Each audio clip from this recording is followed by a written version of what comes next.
यत्र मुकुंद। ये श्रीमद् भागवत का एक गीत है, जैसे गोपी गीत है वैसे ही इसका नाम है युगल गीत। युगल गीत में क्या है, गोपियां आपस में ठाकुर जी की रूप माधुरी की आपस में चर्चा कर रही हैं और वो चर्चा इतनी मधुर है, शुकाचार्य जी ने इस पूरी चर्चा को गीत का नाम दिया।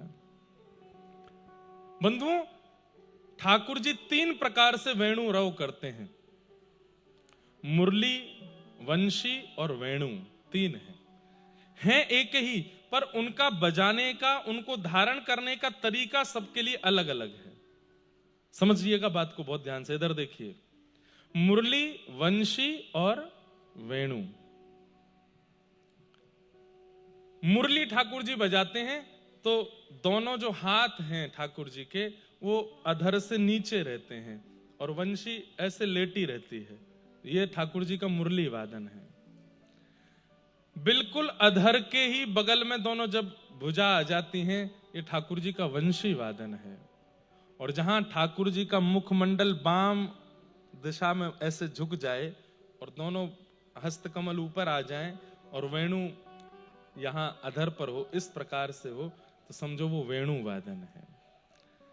ठाकुर जी मुरली बजाते हैं ब्रजवासियों के लिए, गैयाओं के लिए, मतलब सबको जो सुनाई देती है वो है मुरली। अपने से प्रेम करने वाली सखियों को और सखाओं को जो सुनाई देती है उनके लिए जो बजाते हैं वो है वंशी, और श्री प्रिया जी के लिए जो बजाते हैं वो है वेणु। ठाकुर जी बिल्कुल लीन होकर के उसका वादन करते हैं।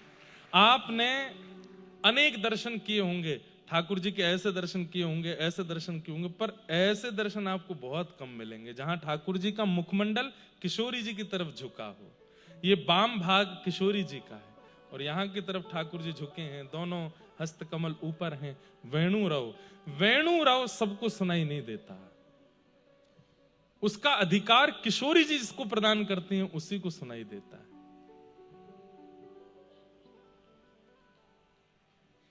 किशोरी जी को रिझाने के लिए, उनको प्रसन्न करने के लिए ठाकुर जी वेणु बजाते हैं।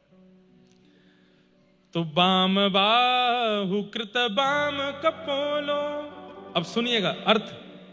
बाम बाहु, बाम बाहु कहेंगे इसको। बाम बाहु कृत बाम कपोलो, कपोलो मतलब गाल। ठाकुर जी ने अपने बाम बाहु की तरफ अपने गाल को झुका रखा है। बाम बाहु कृत बाम कपोलो वलगित भ्रूरधरार्पित वेणुम।